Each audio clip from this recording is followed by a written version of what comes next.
So let me begin with a quotation. Yes, the motor car is turning out to be the joy of our lives, an additional life, free and mobile and airy. Soon we shall look back at our pre-motor days as we now look back at our days in the caves. And that was not Jeremy Clarkson, but Virginia Woolf. And it's kind of reflecting upon the ways in which forms of transportation and obviously communications have become built into people's lives, which is what I want to talk about, but also to raise questions about what are the resources that have made possible the building in of those forms of transportation into people's lives. What have been those resources, and are those resources potentially going to run down? And if they are going to run down, what are some future scenarios of the ways in which societies might come to be organised in the next few decades? So it's kind of looking in very general terms, and then we're going to have a much more specific discussion later with Simon. So the first point I want to make is the sort of utter centrality of travelling to most patterns of life, historically and in the present. So that when we think of economic and social institutions, families and friends, friendship patterns, then we should understand those as very much based upon intermittent forms of movement, the meeting up with people, the meeting up from time to time. And indeed, a lot of those meetings are kind of obligatory. They're not merely things that we may or may not choose to do. Often they feel very important. You cannot miss them. You should be there. If you're not there, you have to give a very good excuse, and so on. So the sort of first point then is the centrality of travel to being a human being almost, that human lives, human practices, and especially the sociabilities of human life presuppose intermittent movement. First point. Second point is that over the course, especially of the 20th century, those forms of travel have become fast, or faster at least, and especially important have become car-based travel, air travel, and to some extent train travel. So that fast travel has become incredibly significant. In 1800, the average American travelled a metre a day. They now travel a kilometre a day. So there's been a very big something like 1,000-fold shift in the scale of movement. And so movement has become faster. And this is very important. We've become pretty familiar with the idea of food miles, but we should also think about what are the friendship miles, the family miles, the collegial miles that also have to be travelled. So let me just illustrate that a bit. If we think of food, it's said that the average contents of a breakfast will have travelled the circumference of the globe.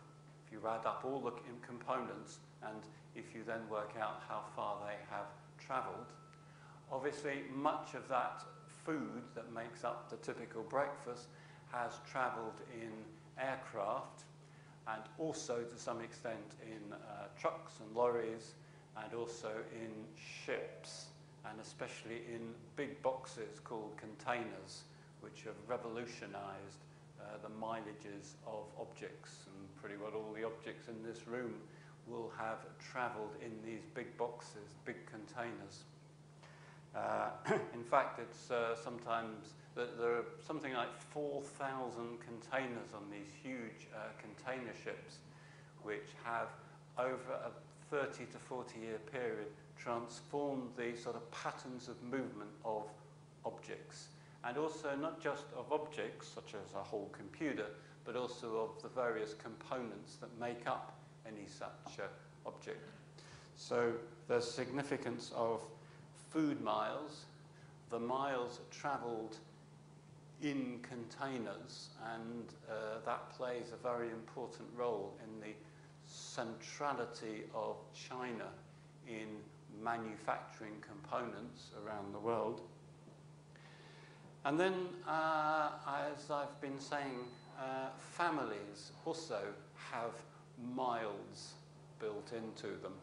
In order to be a good family member, from time to time you meet up, you go to events, and most families, households have a kind of periodic calendar. You should be there. If you're not there, it may well be remembered. Oh yes, that was the event when you weren't able to make it, wasn't it? And also, to some extent, research shows that friendship groups are quite similar. That is the set of obligations and commitments. And in some research we did at Lancaster, we were struck by, we started off studying, in a way, business travel. And actually, as we explored this issue, the business travel was sort of quite important, and people, yes, they had to get to that meeting and so on and so forth. But the things that really mattered to people were their meetings up with their friends and family. Often they were a little overlapping, but often involved very strong obligations. That is, you sort of had to be there. You couldn't not be there. And some of the respondents seemed to live lives a bit like 4 weddings and a funeral.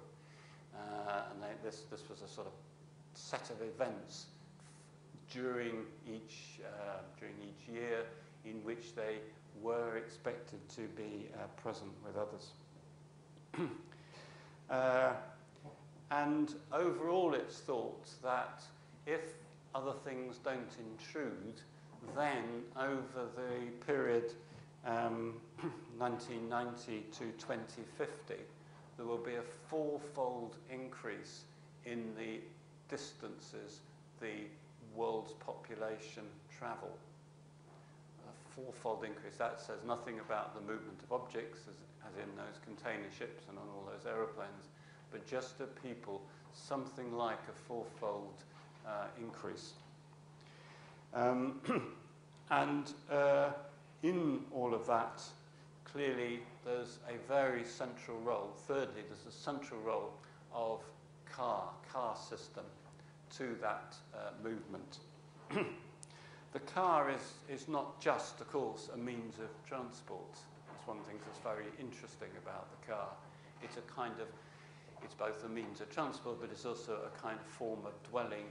It's where all sorts of social patterns and practices and business and relationships get done. Often now, quite a lot of office work is effectively done in the car. But the car system, which really dates from the beginning of the 20th century, is the dominant economic sector. Almost all the world's largest companies in the 20th century either refined or found and refined oil, or made cars or parts, or insured people who were driving around in those cars and so on. It's a stunning significance of one kind of system. And in social science, it's often described in the whole debates about the whole idea of a Fordist method of making manufacturing. Well, Ford, of course, Fordism comes from the new systems of making and organizing the making of cars from the period just before the First World War, when Ford established his first plants. So the car system is a dominant sector. It's not just a form of transport. It has all sorts of huge interconnections into other parts of social life, particularly into suburban housing, freeways, huge amounts of space for car parks, and also many other sort of interconnections. In fact, in a way, forming a kind of culture. And of course, also, its features in many, many of the sort of classic novels, other literary outputs, as in Virginia Woolf's Common, but also into, obviously, many, many movies. So the kind of, the culture of the car is a sort of hugely significant. But the car sort of sets off, really, in the early years of the 20th century in the United States, although France and Germany had initiated all sorts of interesting experimentations with different kinds of horseless carriages. But particularly significant was what happened in the United States. And there was a kind of very interesting moment in that, which was in 1901, when the first oil gusher was discovered in Texas, called Spindletop. And that was when, in a sense, there was a drill bored down and oil gushed out. And that was the beginning of this sort of century of cheap oil. And it's very interesting, that's more or less as Ford was developing. And indeed, Ford had been also a manufacturer of battery-driven cars, stopped making battery-driven cars and switched to petrol-driven cars. And 2 years later, 1903, was the first air flight, the Wright brothers air flight, again in the United States, which again used refined oil. So the 20th century got set on its way in those early, I think, very fateful years at the beginning of the 20th century that set up a sort of pattern and systems which have enabled this fast movement to take place on a really extensive scale. And in a way, that happened first in the United States. That kind of came to form a sort of model and a culture that then became copied but interpreted in Western Europe, and then in different ways throughout the rest of the world, often in a much more impoverished form in much of the rest of the world. And so there was a sort of oil-dependent pattern of development. Fast travel became oil-based. But oil is a very interesting and clever substance. It's a kind of magical property. It's sort of magical. It's sometimes called black gold.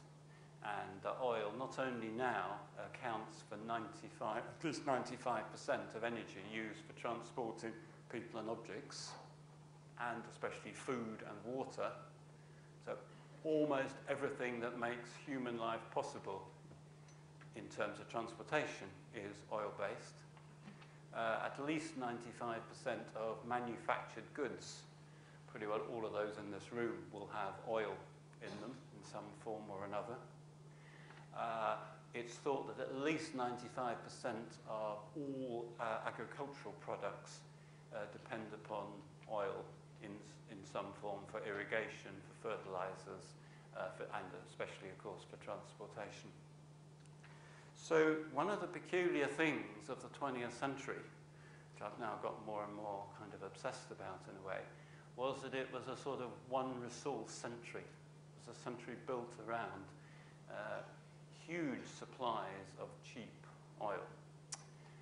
About 85 million barrels of oil are used each day. A barrel is 42 gallons every day. It's actually fascinating to think of the kinds of the processes which have led to such an extraordinary scale. And burning oil to transport people and goods is an extremely stupid thing to do, because it kind of burns up the resource. It's not even turned into something else. So the 20th century was this oil century, and there are many indicators how at the beginning of the 21st century there is an end to all of that cheap oil. There's still probably about half of the world's oil still around, but cheap oil is disappearing extremely fast. And one of the reasons for that is what happened in the 1960s. It's a very interesting period in which there was a huge discovery of loads of cheap oil, such as North Sea oil around the UK. But essentially, since the 1960s, huge discoveries, or what are often called supergiant fields of oil, are no longer being found. There's a rapid decline. And so for every barrel of oil now being discovered, 3 to 4 barrels of oil are used up. So it's a kind of ratio of 3 to 4 to 1. And that it's thought that that ratio will soon go up to 10 to 1. So there's 10 barrels are being used up, 1 barrel being discovered. So there's a massive problem of future oil, or what I like to call the future oiling of society.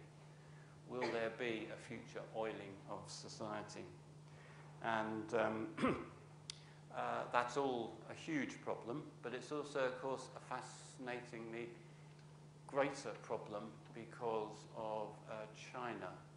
And what happens in China, which is 1.3 billion people, dwarfs everything that happens in anywhere else, really. And the Chinese rate of using oil is stunning, absolutely stunning. Huge increases. It's just peaked in its own oil supplies. It doesn't. Its own oil is beginning to decline.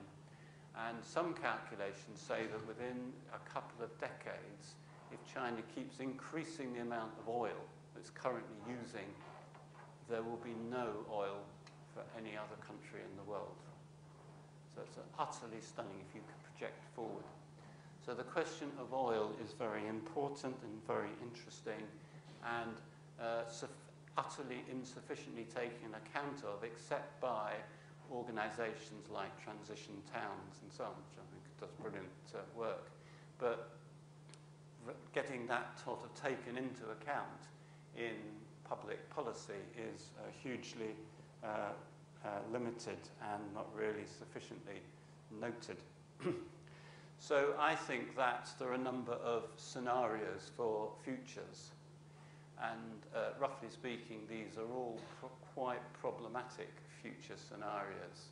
They all involve reductions in the sort of standard of living, but in very different sorts of ways, but in the sort of the way in which the standard of living is normally measured, including, you know, the standard of living that permits, I guess, most people in this room to envisage fast travel from time to time, to come to festivals, to go to conferences, to meet with mates, to go to other countries, not every week, but quite frequently, and so on. I think that becomes quite implausible that that pattern will continue.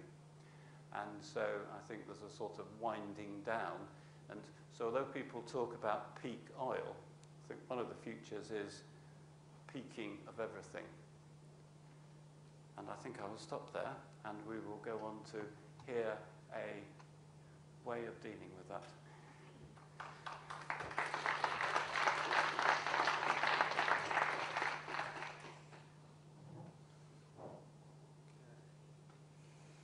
Right, thank you, John. So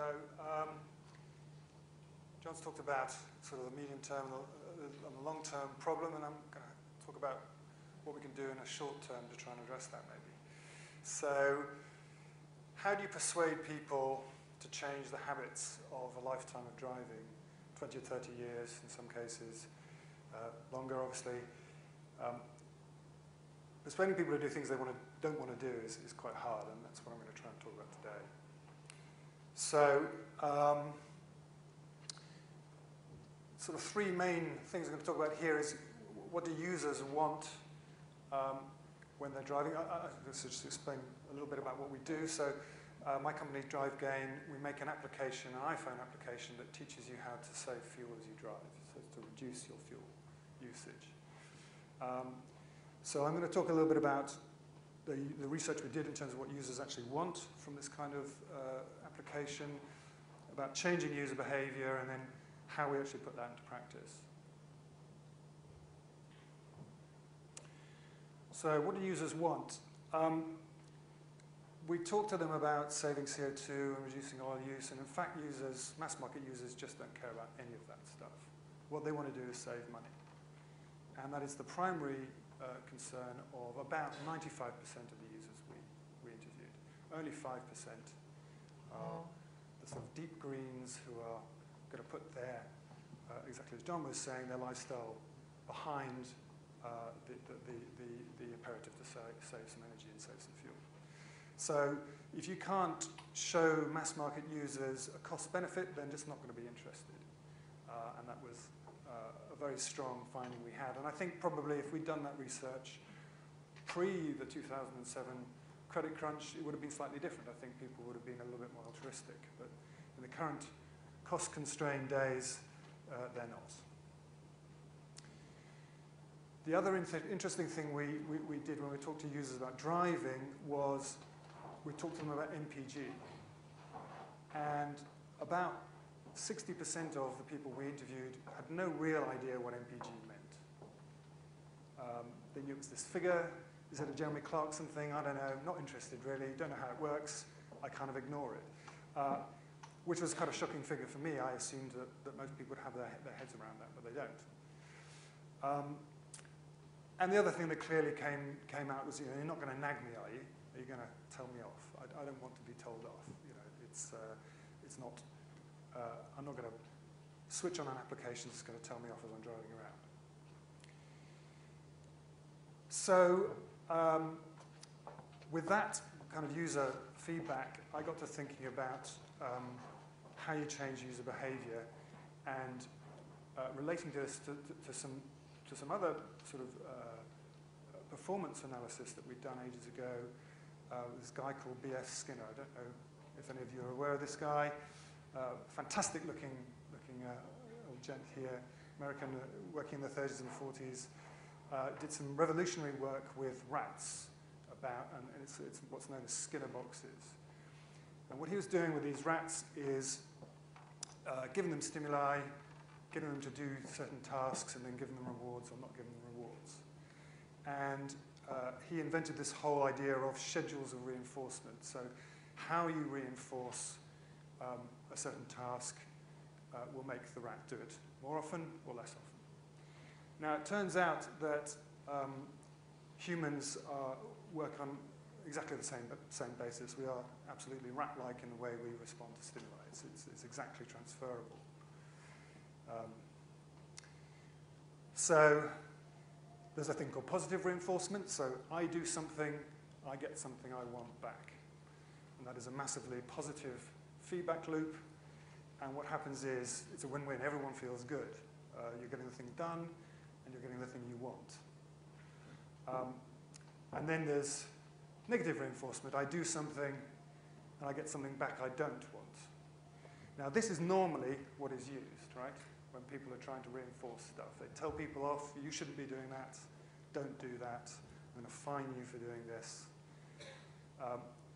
This just actually has the effect of making people withdraw and not do the thing you want them to do. What you want to try and do is use this positive reinforcement. That's where you get the really big benefits. And what's even better is if you only occasionally give that positive feedback. This is what's known as variable positive reinforcement. And what happens there is you know occasionally you're going to get that positive feedback, but you don't know when you're going to get it, and that means you try more often to get that positive feedback, and it's an amazingly positive and interesting feedback loop. So here's somebody who uses this the whole time. I'm sure you're aware of Super Nanny Jo Frost. Any of her programs that you watch, she is using positive reinforcement with the kids, but also, and generally this seems to be more of the problem with the parents, right, which are causing most of the problems, and using those techniques to actually get the best out of them. And what she's not doing is using that negative reinforcement. It works just the same as if you have a BlackBerry and you're constantly reading your email. Occasionally a nice email will come in. And that just makes you go back and check your email again and again and again because you get that occasional positive variable positive reinforcement. So this is very standard entry-level psychology. And so what I wanted to do was use these techniques in the iPhone application to try and see if we could change user behavior.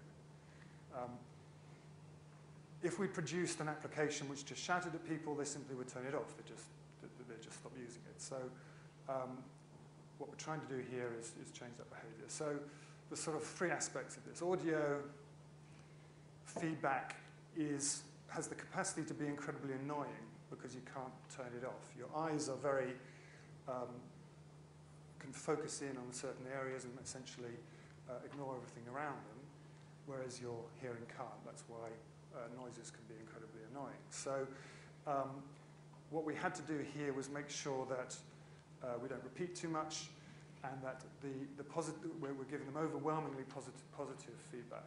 Once you control that.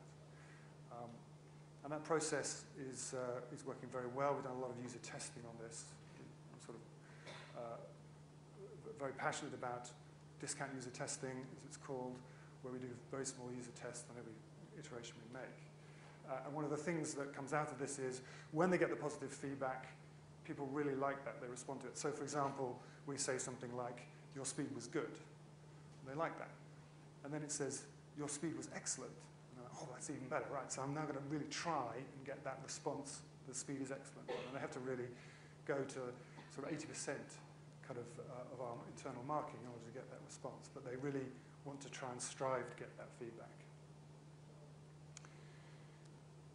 The other aspect is visual. We're in a car environment here, so we have to be very safe about how we present things. So we have a very, quite austere instrumentation-like user interface. I'm not sure how much of this you can see. But we've also, from the MPG sort of figure that feedback we got, we decided that we needed to produce stuff in real-world figures for people. So this isn't actually released yet, but the next version of the application has this meter in here, which shows you how much fuel you're using in terms of money literally as you drive along. So it's ticking up like a taxi meter. And if you're going along 70 on the motorway, it ticks up 1p a second, something like that. And that has a huge feedback effect on people just slowing down. They can really see the money burning away. And there's this interesting thing about cars that you feed them up and you put 80 quid worth of petrol into the tank, and that gives you a huge bill shock. And then all the other driving you do is free. And it's in your mind, you just kind of amortize it away, forget about it. And then you come to fill up again and you just wonder how you're going to have to, where did that 80 quid shock come from again?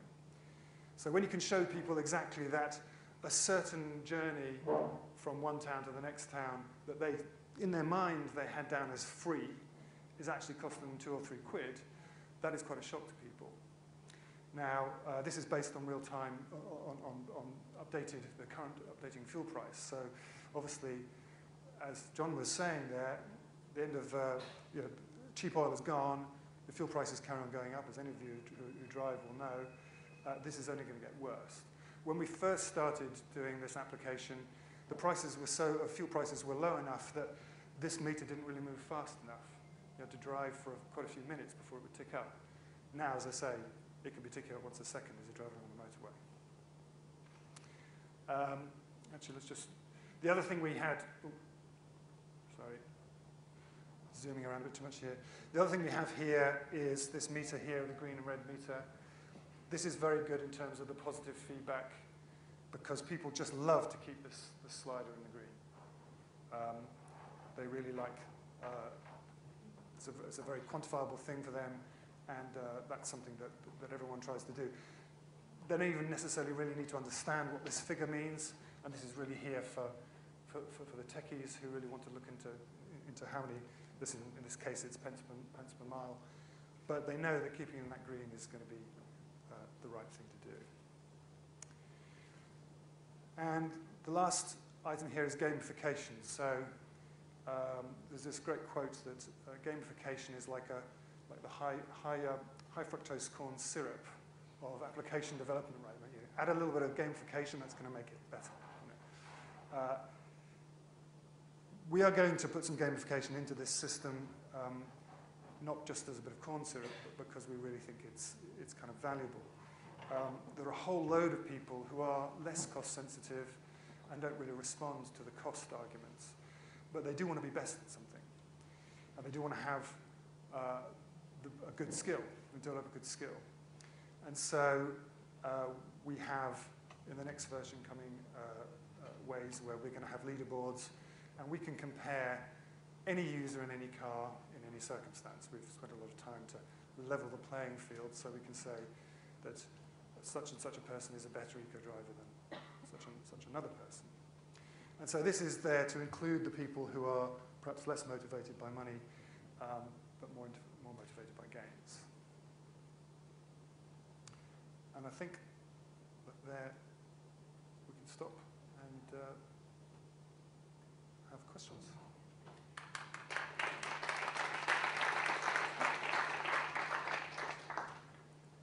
Okay.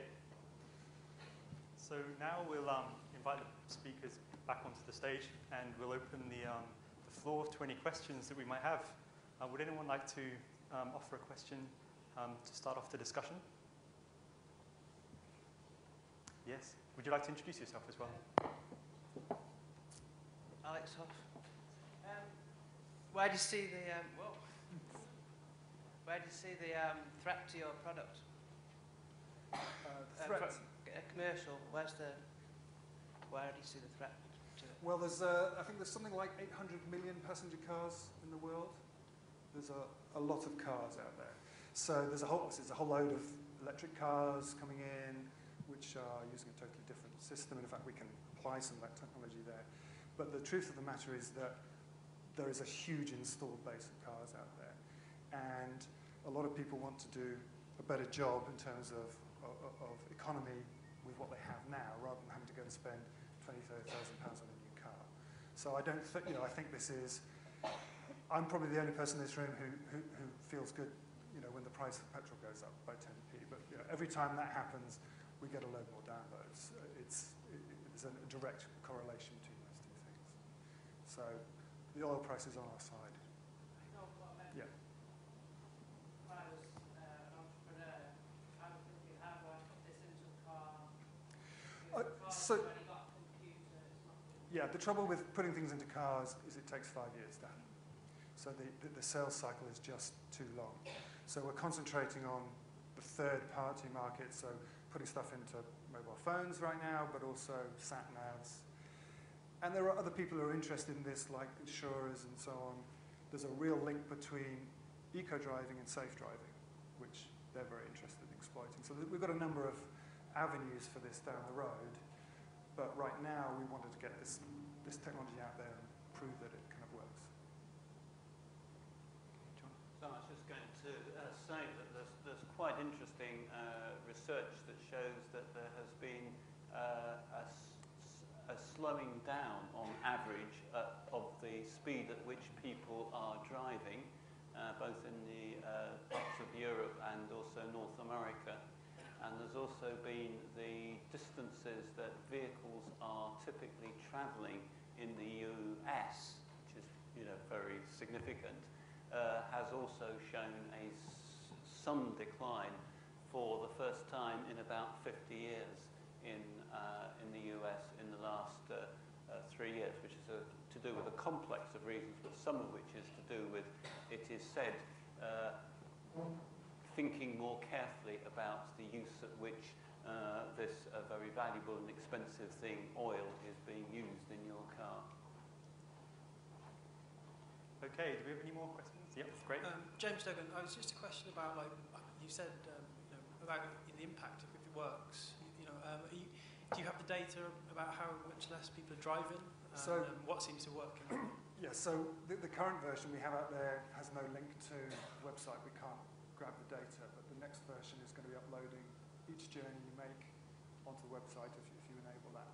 And so that will allow us to gather a whole load of information about where people are driving, how fast they're driving, whether or not they are eco-driving, and how effectively. So we hope to have a whole load of that data coming in, and we hope to to have a anonymized public version of that for people that could do some lovely infographics with and so on and so forth. But I think it's interesting actually, there's very little real world data out there about how people are driving. Probably the only people who are really capturing that are TomTom with their probe database. Those are the only people I know of who are really capturing mass market driving data. Yes, in the front. Hello, I'm Dean. This is a question for yourself more than Simon, I think, initially. You mentioned that you've got various ideas of how to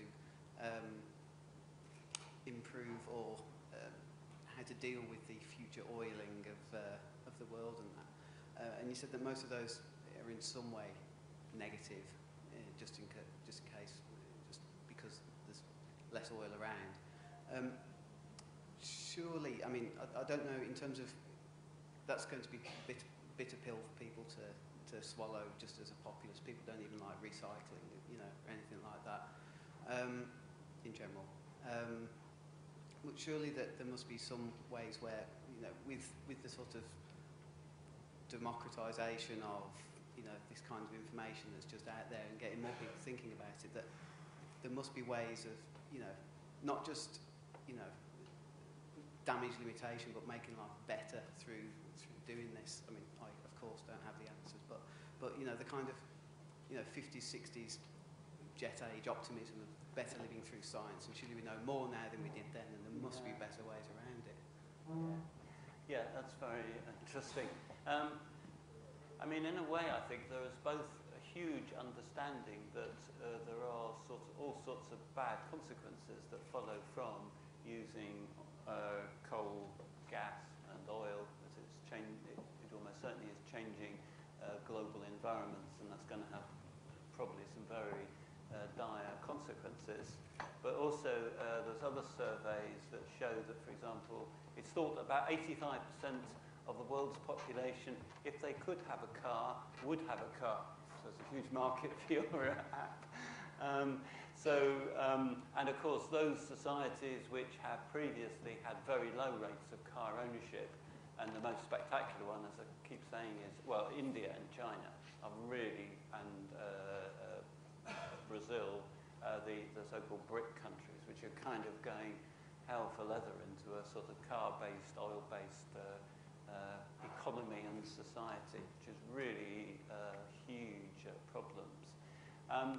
But I also think it's those are very problematic. I also think it's really interesting because every now and then you get very rapid changes taking place. Actually, this room is a very interesting room in a way because if we'd been in a room in Manchester 20 years ago, it would look nothing like this whatsoever. There would have been none of us would have had these little machines in our pockets and laptops and all this kind of equipment. So there are very dramatic changes that can take place. I suppose apps are a good example of dramatic things that can occur. So one of the things that I've been interested in is thinking about what would be the sort of personal vehicle equivalent of the mobile phone.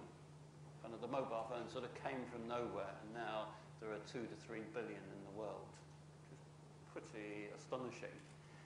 But it didn't do that by getting rid of the old phones, which are still probably dotted around this room, but it kind of came as a new system.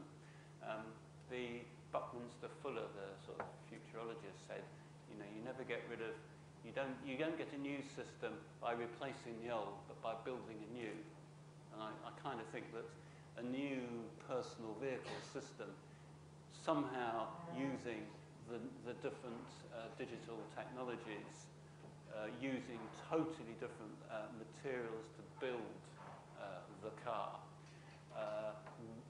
will happen, actually. I think by the end of the century, what I call the steel and petroleum car will be in museums, if we still have things called museums, or rotting away in fields, and some whole different system.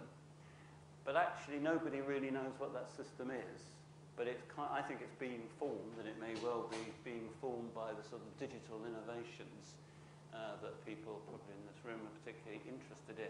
And they'll be put together in some novel way, which is absolutely impossible to say, you know, direct from the centre or from government or from big corporations. It will be actually odd entrepreneurs in garages or somewhere who innovate and then stick together things. And so I'm sort of optimistic about that, but it hasn't happened yet. And in the meantime, the lights may go out. I mean, Simon, have you had any offers from car companies interested in integrating? We've talked to a few. The trouble is, as I say, this sales cycle is very long, and it's, you know, it's one of the worst industries that you could think about in terms of getting your product built in. So, yes, I think third-party stuff is where it's at really for now. And yes, maybe we can get this built in 5 years' time, but by then it may well be too late. We've got the patent for it, so we have some patents. Yeah, I don't know how protectable it is, but it's at least it's proven that it's working. Yeah. Do we have any other questions from the floor? Yes, at the back.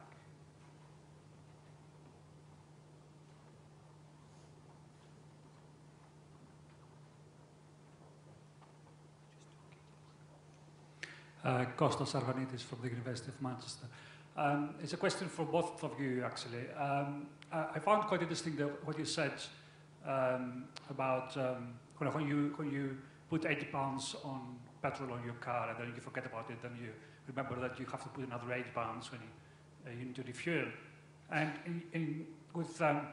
and then you were saying that the purpose of that app is also to make you aware of how you drive day by day, so kind of that period between those two refueling actions.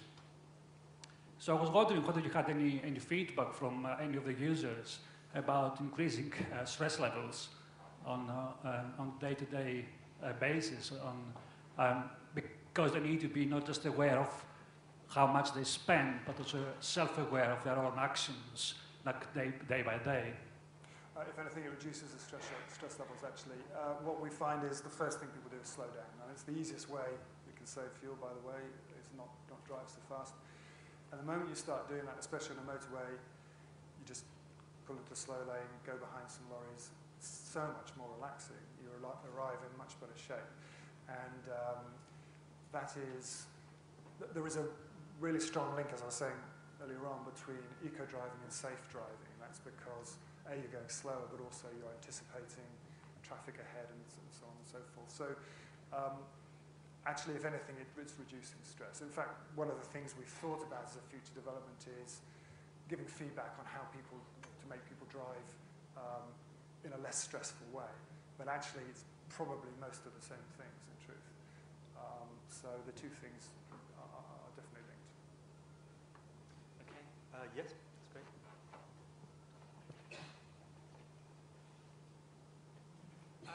It seems with the app that you have to download it. So one of the ways that you need to grow it is, I guess, get those people who don't want to download the app. And I was, you said there the link between eco-driving and safe driving.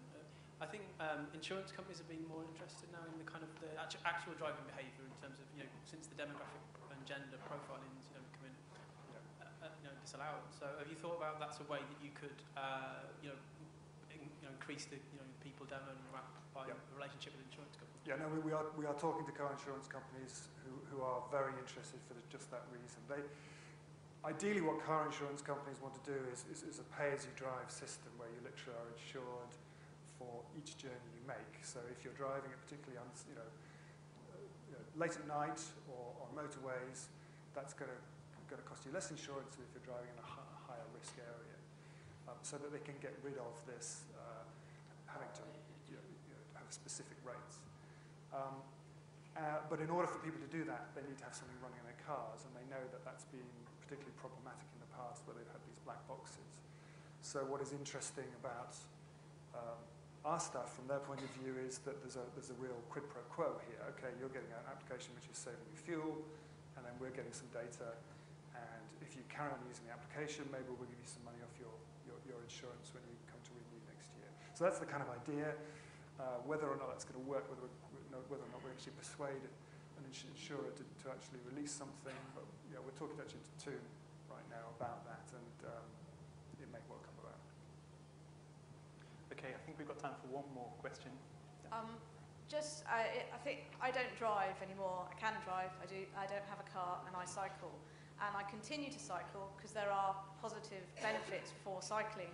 So I just wondered if you'd have thought, a lot of the eco discourse is about getting people to reduce the number of journeys they make by car, especially short journeys, whether you kind of thought of introducing some positive feedback to someone saying, actually, I'm not driving, I'm going to cycle this journey instead.